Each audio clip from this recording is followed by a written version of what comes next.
তোমার চরণ দুটি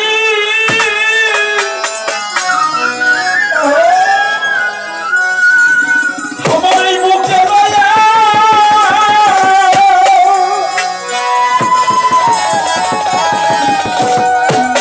আরে ওরে দয়া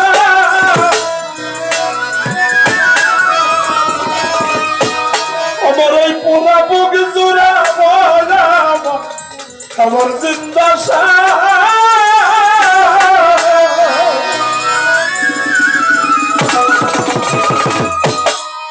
আমি সুরমা বলে তুই চোখে লাগা জিন্দা সারে ভুলে গো সুরমা বলে তুই চোখে লাগা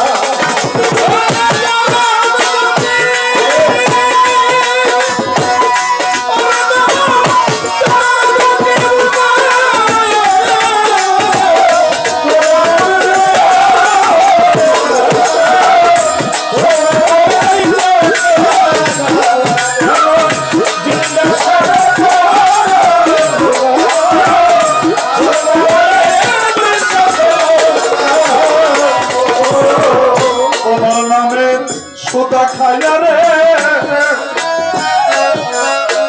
পিপাসা মিটাবো রে জিজ্ঞাসা পিপাসা মিটাবো তোমার নামে সুদা খাইয়া রে পিপাসা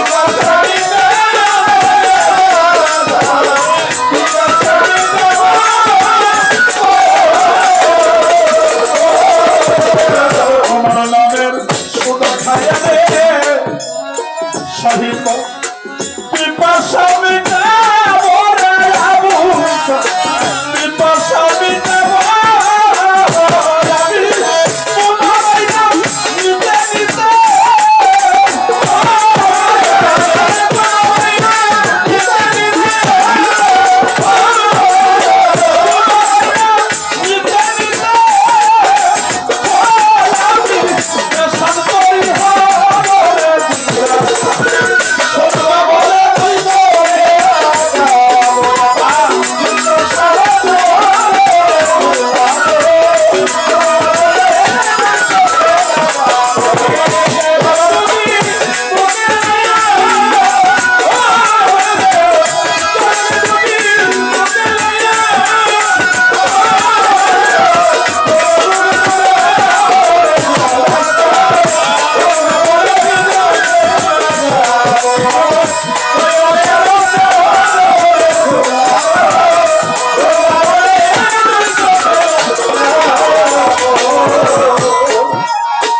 তোমার নামে দুহাই দিয়া রে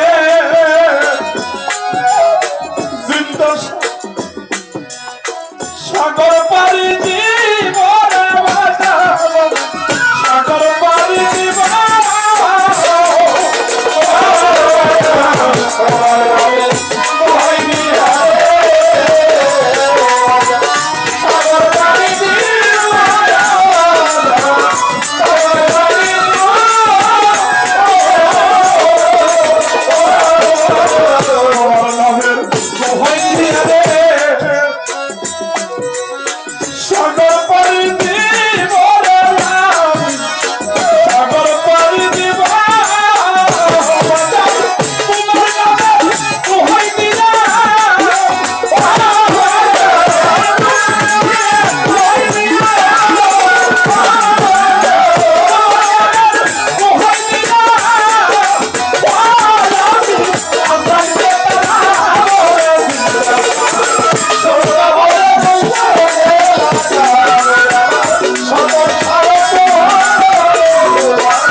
এই জগতের মুখে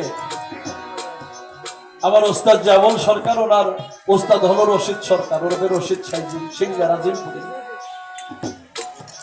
আব্দুর রশিদ সরকার পর্দা নেওয়ার পরে ওনার মাজার ফাউন্ডেশন করছে, সিঁড়ি বানাইছে।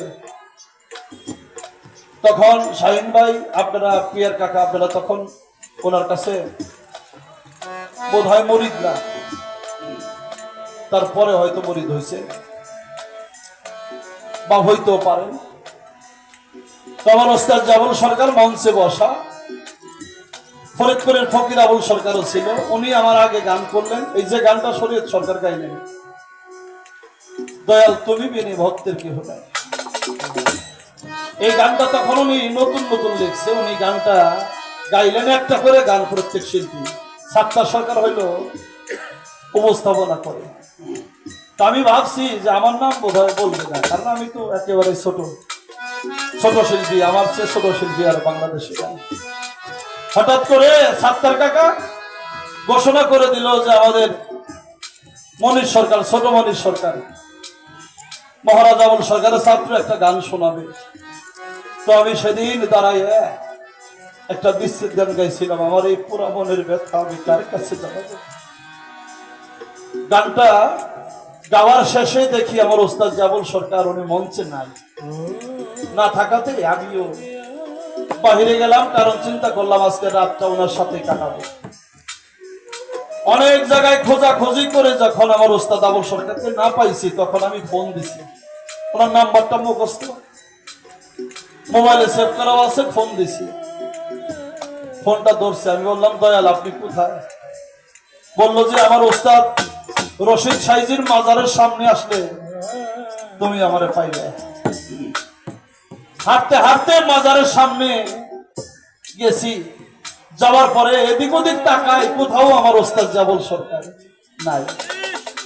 আবার ওনারা ফোন দিছি, ফোনটা রিসিভ করছে। আমি বললাম দয়াল আমি তো সাইজির দরবারের সামনে, একদম সিঁড়ির কাছে সামনে, আপনারা তো দেখি না।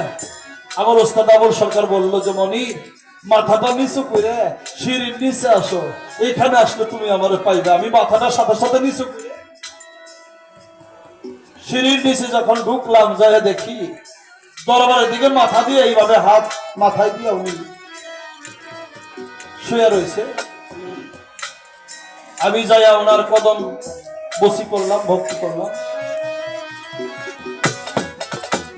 আমি একটা প্রশ্ন করেছিলাম যে দয়াল, যে রশিদ সরকার আপনাকে মহারাজ উপাধি দিছে, আপনি সেই মহারাজ আবুল সরকার, আপনি সিঁড়ির নিচে শুয়ে রয়েছেন, কত মানুষ আপনার উপর দিয়ে যাইতেছে আসতেছে, এমন একটা জায়গা আপনি পয়সা নিলেন, দরবারে তো কত ভালো ভালো জায়গা আছে।